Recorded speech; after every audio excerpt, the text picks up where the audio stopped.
Bonjour et bienvenue sur le plateau des 24 heures chrono de l'International.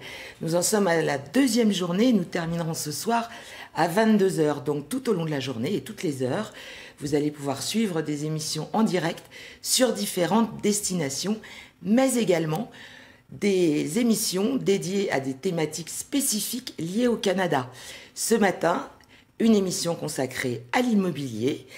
Comment acquérir un bien, comment le choisir, quel est l'état du marché immobilier au Canada. Et pour répondre à toutes ces questions, j'ai à mes côtés Solange Strom. Solange Strom, bonjour. Vous êtes conseiller du commerce extérieur. Vous avez vécu 28 ans au Canada, un petit peu partout, à Toronto, à Vancouver et à Montréal. Tout à fait. Rémi Paris, vous êtes directeur du marché des particuliers chez Desjardins. Absolument. Vous avez également vécu à Montréal pendant 7 ans. Et maintenant, vous vivez à Paris et vous vous occupez d'ailleurs d'aider les Français qui souhaiteraient ouvrir un compte avant de partir au Canada. Entre autres, oui. Entre autres, voilà. Marie-Laure, bonjour. Vous êtes courtier immobilier dans le groupe Sutton. Oui. Vous êtes né en France et vous vivez au Canada depuis 30 ans. Exact. Voilà. Donc, tout de suite, on va faire une pause. On va se retrouver après. Et on évoquera justement l'état du marché immobilier au Canada.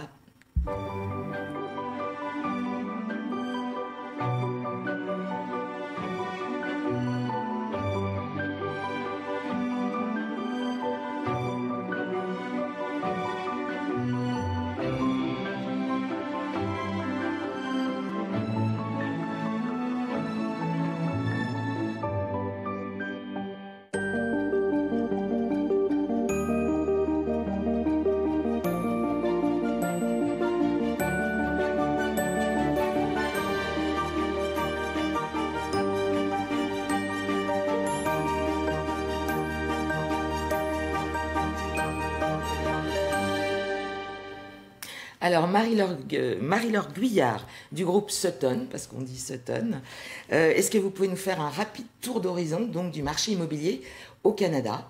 Et puis, je crois que Solange, vous avez aussi pas mal d'informations sur le sujet. Donc, le marché immobilier au Canada est en forte progression. Ça fait plusieurs années. Je parlerai essentiellement de Montréal. Depuis 3 ans, ça grimpe. 10% d'augmentation dans les prix pour les appartements et 5% pour les maisons. C'est devenu beaucoup de surenchères. Et quelle est la clientèle qui arrive majoritairement en termes de nationalité? Alors, au Québec, il y a beaucoup de Français. Ouais. Il y avait beaucoup d'Américains, mais maintenant, ce sont les Asiatiques, les premiers arrivants, même à Montréal. Ma collègue Solange vous dira qu'ils arrivent aussi partout au Canada. Très bien. Solange, je vous laisse m'expliquer un petit peu le reste. Donc, mais comme Marie-Laure l'a dit, effectivement, le marché immobilier, dans les 10 dernières années, a complètement explosé. On parle même en ce moment d'une bulle immobilière au niveau de Toronto. On se demande si le marché ne va pas s'écrouler soudainement. On a eu des augmentations absolument phénoménales. Des prix des maisons ont doublé en l'espace de 7-8 ans. Par contre, à cause justement de cette surenchère, des problèmes justement pour trouver des biens, surtout pour des résidents canadiens, on vient d'imposer justement une nouvelle taxe. Ah oui, on va en parler tout à l'heure, effectivement. Donc, bulle immobilière à Toronto. On est en train de parler d'une bulle immobilière. On pense plutôt que justement grâce aux mesures gouvernementales, les choses vont plutôt se calmer, s'aplanir plutôt que de s'effondrer. Très bien. Rémi, vous, au niveau des obtentions de crédit, est-ce qu'on constate chez Desjardins une augmentation des demandes de crédit pour l'achat immobilier? Alors, pas forcément une augmentation des demandes, mais oui, je confirme que les montants demandés sont plus élevés puisque le marché est en augmentation, on le dit depuis plusieurs années. Donc nous, on accompagne évidemment les projets avec des montants qui sont en croissance. On va parler de l'obtention de crédit à la fin. Très bien. Donc, un marché qui est en pleine expansion, des prix qui montent? Oui, énormément. Des offres multiples, plusieurs offres pour le même produit. pas facile pour les acheteurs. D'accord. C'est plus facile quand même d'acheter à Montréal qu'à Toronto, ou c'est aussi... Ça l'était jusqu'à il y a quelques mois. Ouais, c'est fini depuis à peu près 6-8 mois. Parfait. Bon. Et Toronto s'est un peu calmé depuis quelques mois aussi. On voit beaucoup moins de surenchères comme on en avait il y a à peu près 8 mois. Un bien, le prix moyen de l'immobilier est de 1 million. Donc ça a touché le million pour une maison. On parle surtout de maisons à Toronto plutôt que les appartements. Et maintenant, ça s'est un petit peu calmé justement au niveau des surenchères. Donc c'est peut-être le bon moment de venir acheter. Bon, justement, on va écouter une de vos clientes, d'ailleurs, Marie-Christine Gaspari, qui est une Française installée au Canada. Elle va nous expliquer un petit peu la surprise qu'elle a eue quand elle est arrivée là-bas pour faire l'acquisition de son bien. Bien justement, le type d'habitat ici est un peu différent de ce qu'il y a dans d'autres grandes villes nord-américaines. On trouve par exemple beaucoup d'appartements sur 2 étages, dans des petites unités en fait, où il n'y a que 2 appartements, ce qu'on appelle les duplex. Donc nous, c'est ce qu'on a acheté. On a acheté un rez-de-chaussée et un sous-sol avec des fenêtres. Donc voilà, ça c'est assez particulier, je pense, à Montréal, et c'est ce qui m'a le plus surpris en arrivant. Voilà, donc elle vient nous parler un petit peu des types de biens qu'on trouve à Montréal. Et alors justement, nos Français, quand ils arrivent là-bas, qu'est-ce qu'ils cherchent en général? Ils sont plus appartements, ils sont plus maisons, ils sont plus condos. Beaucoup ont grandi en appartement, ce qu'on appelle un condo au Canada, ça il faut le savoir. Donc ils vont tout de suite rechercher un appartement. Mais ils vont vite se rendre compte que non, dès qu'ils veulent 3 chambres ou 4 chambres, il faut aller vers les maisons, comme chez les Anglais. Ils ont construit des petites maisons. Et donc ils s'installeront, ils vont découvrir la joie d'avoir une maison et un jardin. Et ce que vient de dire Marie-Christine, c'est que si on ne peut pas s'offrir une maison, ou si on n'a pas besoin d'un grand espace, on achète un bas duplex. Un duplex, c'est pas un appartement sur 2 étages, c'est un petit édifice avec 2 appartements. Est-ce que c'est un peu comme à Londres, c'est-à-dire on a un rez-de-chaussée, puis on a un sous-sol avec une cour anglaise? C'est ça. Exactement, c'est pareil. Il y a ça à Toronto et il y a ça aussi à Vancouver. Moins cher.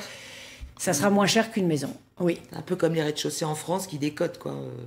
Oui. C'est un peu dans le même esprit. Et les Français aiment beaucoup ça. Moi, je les loge très souvent dans des bas de duplex. C'est un bon compromis entre la maison à entretenir tout seul et l'appartement qui n'existe pas avec 3 chambres, sachez-le. D'accord.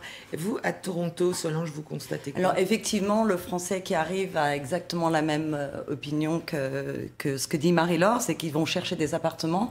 Et malheureusement, à Toronto, le monde de l'appartement, des condos et surtout des 1 chambre à coucher. Donc c'est tout petit. En plus, ils sont construits de façon, j'appelle ça en fait en couloir. Parce qu'en fait, on n'a pas les cours intérieurs qu'on a à Paris, où un appartement qui fait 100 mètres carrés à Toronto aura l'air beaucoup plus petit qu'un appartement de 100 mètres carrés à Paris. Ça a l'air minuscule. Rémi, vous avez vécu dans un condo? Alors j'ai vécu dans 2 condos différents, alors plutôt dans les tours modernes, donc des constructions qui pourraient rappeler ce qu'on peut trouver en Europe ou en France, mais c'est vrai que dans la construction traditionnelle, c'est des appartements qui sont construits très différemment. Si on parle même des appartements qu'on peut trouver sur le plateau à Montréal, on peut avoir des appartements très en longueur où il y a une fenêtre à l'avant, à l'arrière, mais les pièces intermédiaires sont peu éclairées. Donc c'est vrai qu'il faut s'habituer. Donc si on aime la lumière, c'est pas franchement recommandé. C'est pas idéal. On en visite quelques-uns en plus. On en visite quelques-uns, mais le plateau reste, on dit le quartier est charmant, mais c'est vrai qu'il faut faire attention au type de construction, puisque c'est quand même très spécifique. Ce qu'on disait aussi dans les habitudes, ce qu'il faut faire quand on est français, il faut vraiment se faire accompagner pour comprendre la culture, puisqu'on ne parlera pas d'un bien... Ouais, parlons du vocabulaire, voilà, justement. On ne parlera pas d'un bien en mètres carrés, ça sera plutôt des pieds carrés, et même plutôt que les pieds carrés, on parle souvent en nombre de pièces. On parlera d'un 3,5, un 4,5, en anglais c'est one bedroom, two bedrooms. One bedroom. Mais c'est quoi et demi, le et demi? C'est la cuisine. Ouais. C'est la cuisine. Ah oui, alors que ça n'existe pas du tout à Toronto. Ouais. Nous, ça va être un one bedroom, two bedroom, donc 1 chambre à coucher, 2 chambres à coucher, 3 chambres à coucher, et du reste, vous Et le salon et tout ça, on n'en parle pas? Non, parce qu'on sait qu'il y a... En fait, le salon, salle à manger, cuisine, c'est tout dans une pièce. En général, ça va être tout dans une pièce. Et en plus, surtout, vous allez très rarement trouver des biens de plus que 1 ou 2 chambres à coucher. Du coup, comme disait Marie-Laure, on se retrouve souvent à être obligé de louer une maison. Et malheureusement, à Toronto, où le marché immobilier est vraiment en plein boom, les seules maisons de location que vous allez trouver sont souvent des maisons qui sont prêtes à la démolition. Parce qu'en fait, il n'y a pas du tout de marché de la location en tant que tel. Oui, Donc puis s'il y a une bulle, c'est qu'il n'y a pas eu de construction, quoi, en fait. Oui, mais une maison, en fait, à louer à long terme, ça n'existe pas. C'est souvent des maisons qui sont prêtes à la démolition et le propriétaire va la louer pendant 1 an en attendant de recevoir ses permis pour reconstruire une nouvelle maison dessus. D'accord. Donc, vous allez souvent vous retrouver dans une maison qui est délabrée, où il n'y a pas grand-chose qui marche. Marie-Laure, j'aimerais savoir, comment on détecte le nombre de salles de bain? Parce que si c'est comme aux États-Unis... C'est bien indiqué sur les fiches. Ouais. 2 salles de bain, et quand c'est plus 1, ça veut dire qu'il y a des toilettes en plus. D'accord, et plus 2 toilettes. Oui. D'accord. Au niveau du vocabulaire, est-ce qu'il y a quelques petites choses qui varient, à part le pied carré et les demi et les... Donnez-moi quelques exemples. On parlera de l'hypothèque, moi je parle du domaine bancaire. En France, on parle d'un emprunt immobilier. Ouais. Au Canada, on parlera d'une hypothèque, d'un prêt hypothécaire, puisque c'est vraiment un autre produit financier qui est vraiment lié à la valeur de la maison. Donc ça sera une spécificité. Puis on parlait dans la vidéo des plex, donc on parlait du duplex qui est à 2 étages, mais il ne faut pas être surpris de voir des triplex, quadriplex, jusqu'au sixplex. Donc on peut vraiment avoir des maisons avec plusieurs appartements. 4 appartements dans un même bâtiment. Donc c'est vraiment une des spécificités. Quadruplex, quintuplex. Il vaut mieux prendre un courtier immobilier, je crois. Exactement. Juste pour ceux qui nous regardent, la conversion entre pieds carrés et mètres carrés. Qu'est-ce qu'on doit faire? On enlève à 0. 100 mètres carrés, 1000 pieds carrés. C'est ça, on divise par... Ouais, on divise par 10. On enlève un 0, puis on... Voilà. C'est la méthode la plus simple. Oui, d'accord. C'est approximatif. Alors maintenant, il y a un moment stratégique, d'après Noël Berthoud, qui est pharmacien installé à Montréal, pour aller magasiner. Donc on va l'écouter. Ce vraiment à quoi je ne m'attendais pas quand j'ai fait l'acquisition de la maison, c'est qu'au Québec, il y a vraiment une période dans laquelle on magasine sa maison. Faut savoir que la plupart des gens vendent pour déménager le 1er juillet. Donc si on arrive trop tard, il n'y a plus vraiment de biens disponibles sur le marché. Ce qui est vraiment important pour nous, ça a été de rechercher les biens pendant l'hiver, à la fin de l'hiver, au début du printemps, parce que c'est là que les propriétaires mettent en vente leur maison. Et puis on avait regardé un petit peu avant, donc il ne faut pas s'y prendre ni trop tôt ni trop tard. Il y a vraiment un timing stratégique pour pouvoir faire l'acquisition de sa maison à Montréal. Alors, visiblement, il y aurait un moment stratégique pour magasiner, comme il dit. Est-ce que vous êtes d'accord, Marie-Laure? Tout à fait. À Montréal, hein, il a dit. Oui, à Montréal, mais ça se retrouve un peu dans tout le Canada. Je crois même qu'en France aussi, vous ne seriez pas trop étonnés. Moi, je dis aux clients de commencer dès le mois de janvier à s'y intéresser. Les propriétés commencent à sortir fin février.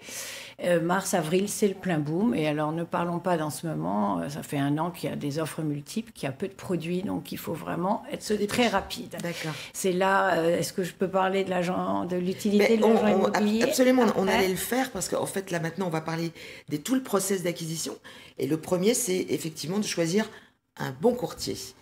Alors, vous allez nous expliquer comment ça marche au Canada quand on veut acquérir un bien, puisque c'est pas pareil qu'en France. Non, il y a 2 gros avantages par rapport à ici. D'abord, toutes les propriétés sont sur un seul site web, que vous connaissez sous le nom de MLS, de Créa. Donc, pour tout le Canada, vous pouvez voir toutes les propriétés à vendre. C'est accessible à tout le public et à tous les agents. L'agent immobilier, il a un gros avantage pour vous, il est rémunéré par le vendeur. Donc, pourquoi l'acheteur ne s'offrirait pas ce luxe, surtout quand il arrive d'un pays étranger? L'agent immobilier voit les propriétés quelques heures avant le public. L'agent immobilier de l'acheteur. De l'acheteur. Vous allez défendre ses intérêts toujours. Voilà, vous avez bien compris, Sandrine. C'est tout à fait ça, de A jusqu'à Z. L'agent immobilier non seulement vous aide à choisir, mais vous soutient et négocie pour vous, il vous accompagne et il fait la négociation pour vous et il vous accompagne jusque chez le notaire. D'où l'importance de choisir un bon courtier. Voilà, et ça se fait beaucoup de bouche à oreille. Et le taux, expliquez-moi le taux de commission de l'agent.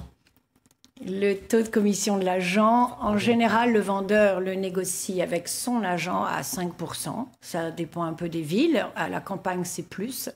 Et cette commission est divisée à part égale entre l'agent de l'acheteur et l'agent du vendeur. Donc, votre agent est rémunéré par le vendeur. Vous n'avez pas à vous en soucier. Très bien. Justement, Vous qui êtes en train de vendre une maison, je crois. Oui, à Toronto. C'est quoi les taux alors avec les agents? Alors, pendant longtemps, on a cru effectivement que c'était 5%, mais en fait, quand on a des biens d'au-dessus d'1 million, il faut savoir négocier avec son courtier immobilier. Donc, on peut arriver à descendre, comme disait Marie-Laure, la commission est divisée entre le courtier du vendeur et le courtier de l'acheteur. Donc, il faut bien penser que si on négocie trop bas, il y a quelqu'un qui va pas trop être content, donc ils auront aucune raison de venir montrer votre maison. Mais on peut... Il faut qu'ils soient motivés. Voilà, on peut négocier jusqu'à à peu près 3%. Et c'est surtout votre courtier à vous qui... Mais du coup, il y a une sorte d'exclusivité. Il y a une totale exclusivité. En fait, on choisit le courtier, on lui confie son bien. Absolument. Et on ne le donne qu'à une personne. Il faut qu'on le donne pour 3 mois. Une fois que les 3 mois sont expirés, si votre maison ne s'est pas vendue, on est encore redevable du courtier si la maison se vend après les 3 mois, mais avec quelqu'un qui a vu la maison pendant qu'il avait le bien. Donc voilà, il faut bien connaître ce système-là. Par contre, quand on achète, on peut changer de courtier, mais c'est pas recommandé. Non, c'est pas recommandé, mais on peut acheter tout seul. Et on peut même acheter si on connaît bien son marché. Il faut bien connaître comme vous. Voilà. Oui, et pour quelqu'un qui ne connaît pas. Ans que vous vivez. Oui, puis un Français qui arrive, non, c'est pas souhaitable d'acheter sans courtier parce qu'il faut savoir que le vendeur a un contrat avec son agent. D'accord. Donc, l'agent va protéger le vendeur, il ne va pas protéger l'acheteur. Puis en plus, on ne va pas connaître le process d'acquisition. Alors, parlons un petit peu du process. Quand vous vouliez dire quelque chose, Rémi? Oui, effectivement, je voulais ajouter que dans les étapes à ne pas oublier, qui devient un standard quand même au Canada et qu'on connaît peu en France, c'est la préautorisation ou préqualification bancaire.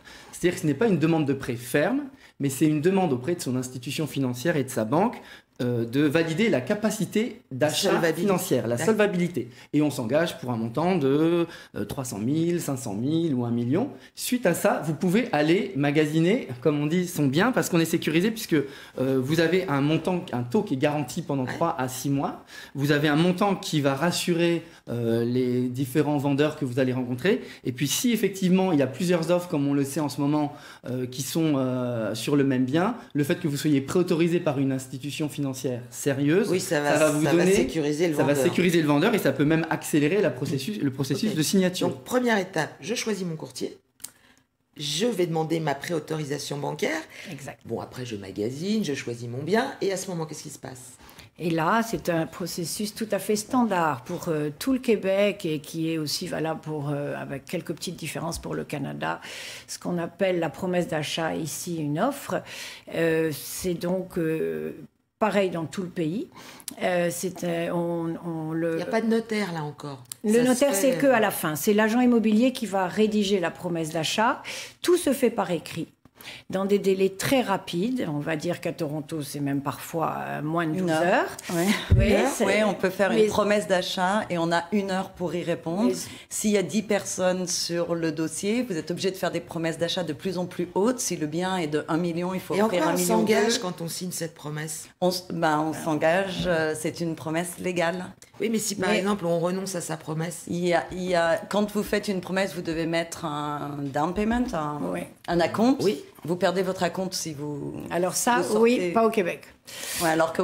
mais c'est la seule province. Mais ça, c'est un petit détail. Non, parce qu'au Québec, on n'est pas obligé de le mettre. Oui, c'est ça. Parce qu'à Toronto, sur un bien d'1 million, vous êtes obligé de mettre, vous pouvez mettre un acompte qui peut aller jusqu'à 20%. C'est le vendeur qui décide de l'acompte. C'est le vendeur. Il n'y a pas vraiment de règles. Mais c'est parce que vous, le marché est hyper tendu, donc c'est ça. Ils jouent un peu sur du biens. Oui, puis quand c'est des biens entre 1 et 3 millions, ce qui est vraiment la grosse moyenne, les gens ne veulent pas recommencer tout le processus de le remettre en vente. Donc, vous voyez souvent des acomptes de 20%. Et si l'acheteur se retire, il perd son 20%. D'accord, très bien. Alors, après, qu'est-ce qui se passe? Donc, quand on fait une offre, on va dire dans des délais normaux de 24 à 36 heures, des contre-propositions écrites, la première étape, c'est de se mettre d'accord sur un prix de vente et sur une date d'acte notarié. Et après, on a 2 semaines pour remplir 3 conditions, 2 semaines maximum, pour prouver son financement. Donc voilà l'importance de la préapprobation, pour faire inspecter par un spécialiste. Ça coûte combien? Ça coûte entre 600 et 2000 $. Et c'est aux frais de l'acheteur. Parce que c'est l'acheteur qui choisit son inspecteur.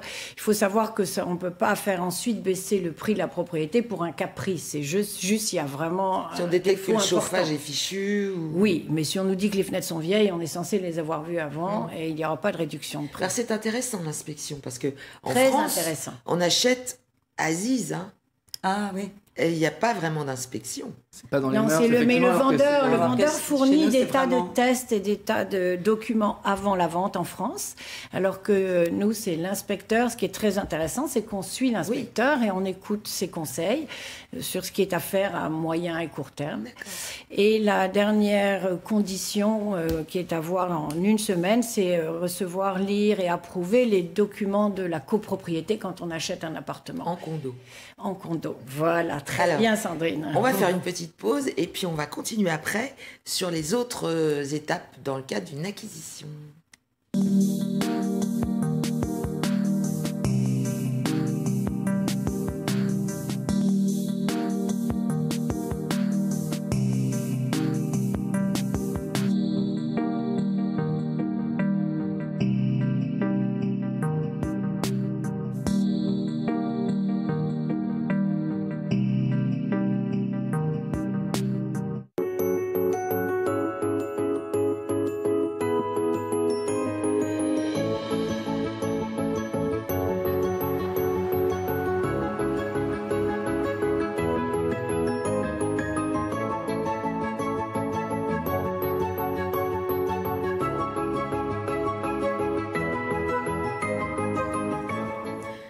Nous sommes de retour sur le plateau de l'émission consacrée à l'immobilier au Canada. J'ai à mes côtés Solange Strom, bonjour, rebonjour, qui a vécu 28 ans sur place. Rémi Paris, qui s'occupe du marché des particuliers chez Desjardins en France, mais qui a vécu 7 ans au Canada. Et Marie-Laure, qui est courtier immobilier à Montréal. Donc, on va continuer les étapes dans le cadre de l'acquisition d'un bien. Oui. Donc, on a vu le choix du courtier, on a vu la demande préalable à la banque, on a signé la promesse, on a fait l'inspection. Alors, qu'est-ce qui va se passer maintenant ? Il se passe que justement le marché étant très fort, on n'a pas beaucoup de raisons de se retirer ou d'être capricieux. Sauf si on s'aperçoit que la toiture est fichue. Oui, ça à la rigueur.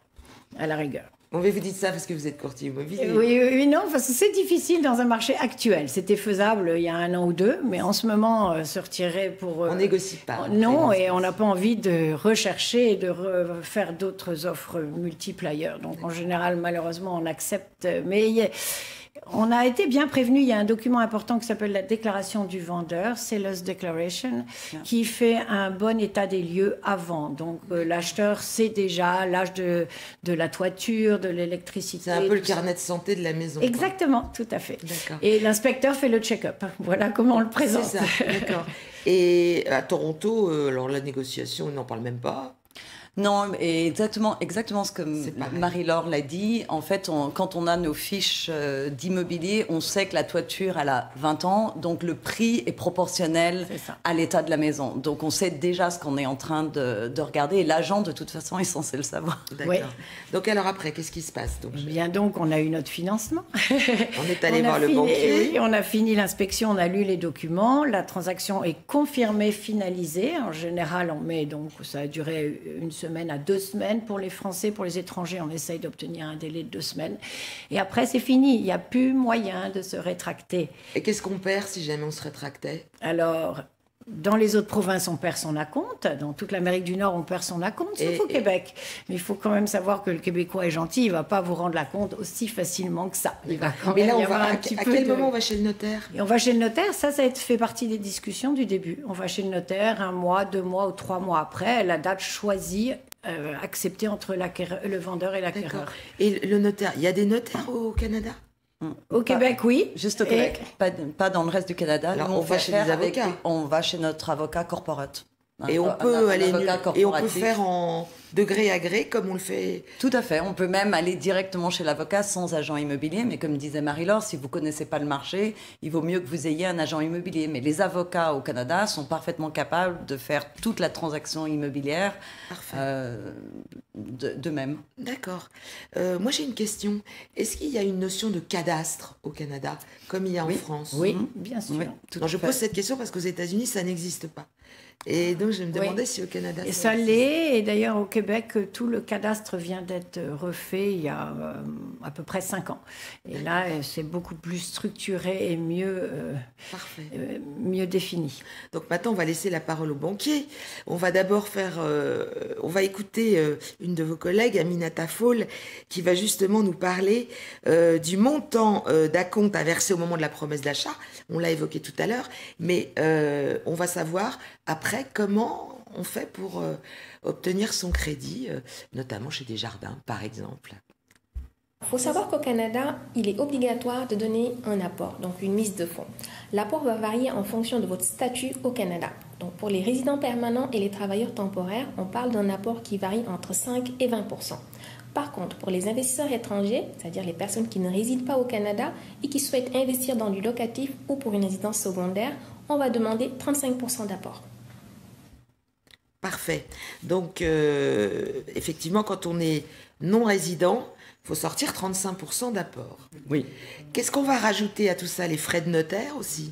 Oui. Combien c'est les frais de notaire? Les frais de notaire varient de 1 000 à 2 000 $, sachant que c'est lié au tarif horaire du notaire. Ce n'est pas la taxe de mutation qui est envoyée par la municipalité. Ah oui, elle est de combien celle-ci? Alors celle-ci varie de 1 à 2%. Elle augmente par palier de 500 000 $.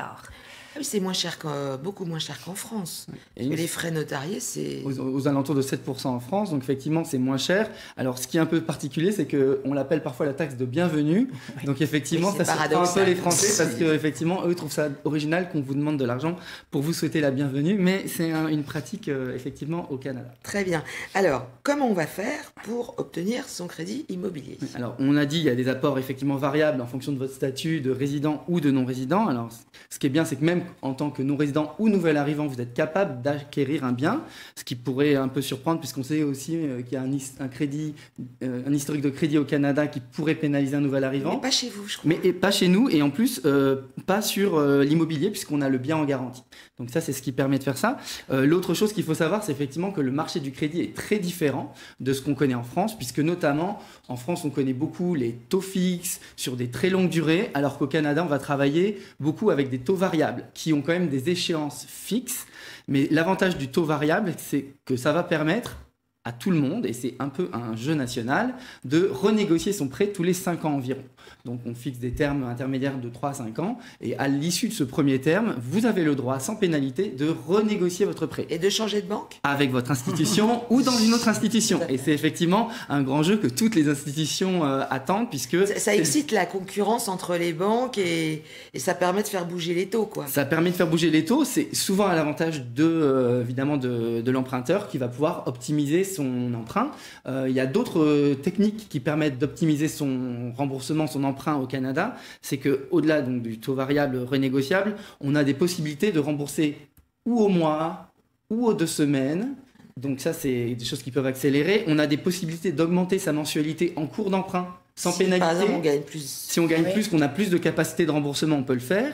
On peut également rembourser parfois jusqu'à 15% de son emprunt au bout de 1 an, donc s'il y a eu une arrivée d'argent. Une grande souplesse. Hein. Et il y a une très grande souplesse du marché du crédit, donc ça permet quand même d'optimiser, alors qu'en France, c'est vrai qu'on sait, on est souvent bloqué sur un terme, un taux, et renégocier, il y a toujours des pénalités. Et on est surtout embêté quand on veut racheter son crédit.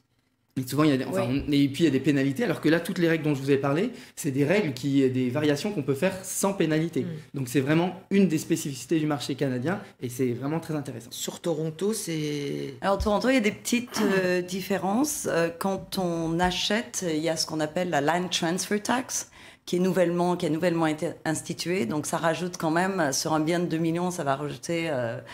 je me souviens plus exactement c'est quoi le montant, mais ça peut rajouter une centaine de milliers de dollars. Elle consiste en quoi, cette taxe? C'est juste pour transférer le bien. C'est une nouvelle taxe que notre gouvernement a mis en place pour... Pas à Montréal, hein. Non, vous n'avez pas. Non, Pas ça existe encore. à Toronto. Je ne sais pas si ça existe à Vancouver. Donc ça quand même, ça doit être... quand vous négociez avec votre banque, en fait, vous négociez le prix de la maison plus le prix du Land Transfer Tax. Oui. Et pour les condominiums, il faut quand même pas oublier qu'il y a aussi ce qu'on appelle... la maintenance, les frais de Les charges maintenance, mensuelles. voilà, Oui. les charges mensuelles qui peuvent aller du simple au quadruple. Ça peut aller de $600 par mois à $5,000 par mois. Et ça, il faut faire vraiment attention. C'est pareil au Québec, c'est pour ça que c'est Il pas faut fait. vérifier le remplissage du condo, j'imagine aussi. Le... Pour pas se retrouver tout seul à payer les charges, j'imagine. Oui, non, il faut s'assurer. Ça, c'est le problème des appartements neufs, des condominiums neufs. Mais ça, ils ne peuvent pas le changer si votre frais mensuel est de Non, 5 000. mais c'est toujours mieux de savoir que tout le Bien monde est sûr. là pour payer qu'un immeuble aux 3/4 plein. Oui, c'est important ça. Hein. Mais c'est vrai que ces charges mensuelles sont importantes. Alors, c'est pas la peine de choisir un gardien dans un immeuble et une piscine si on veut faire des économies. Et l'autre spécificité sur Toronto, on parlait de l'apport de base. À Toronto, le prix moyen étant de 1 million, même pour les résidents, l'acompte de base est de 20% sur toutes les propriétés au-dessus d'1 million. Donc, c'est pas donc, 5-10%, c'est moins- Ah, c'est d'accord. 20%. Donc, je ne connais pas le taux pour les non-résidents, mais les si on résidents, c'est résume, déjà... donc c'est 35 quand on est non-résident, Oui. l'apport. Combien quand on est résident? Au 10 pour Québec, c'est Québec, 5 à 5 à 10%. 5 à Ouais. 10, sauf qu'à Toronto, 20. au-dessus d'un bien million. de 1 million. Donc, sur un bien de 500 000, c'est 5%. Sur un bien de 500 000 à 1 million, c'est de 5 à 10%. Donc, 5% sur le 500 000, 10% sur le reste. D'accord. Et sur les biens de plus d'1 million, même pour les résidents, c'est 20% d'apport. Mais Montréal, ça va arriver. Parce que j'en ai Et pour les déjà entendu parler. non-résidents non immigrants, il y a une taxe supplémentaire de 15%.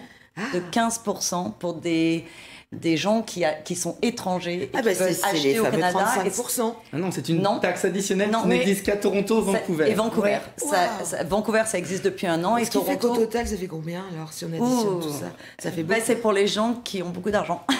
Oui, qui viennent investir comme ça. Voilà. Ben, comme disait Marie-Laure, en fait, ça a été mis en place quand il y a eu une immigration, enfin, des achats massifs qui viennent de Chine, mainland, donc pas de Hong Kong, mais de Chine, et qui ont qui ont créé cette bulle d'immobilier à Vancouver, et qui donc s'est étalé jusqu'à Toronto. Et nous, on a la taxe depuis Le mois d'août, à peu depuis près. depuis le milieu de l'année dernière.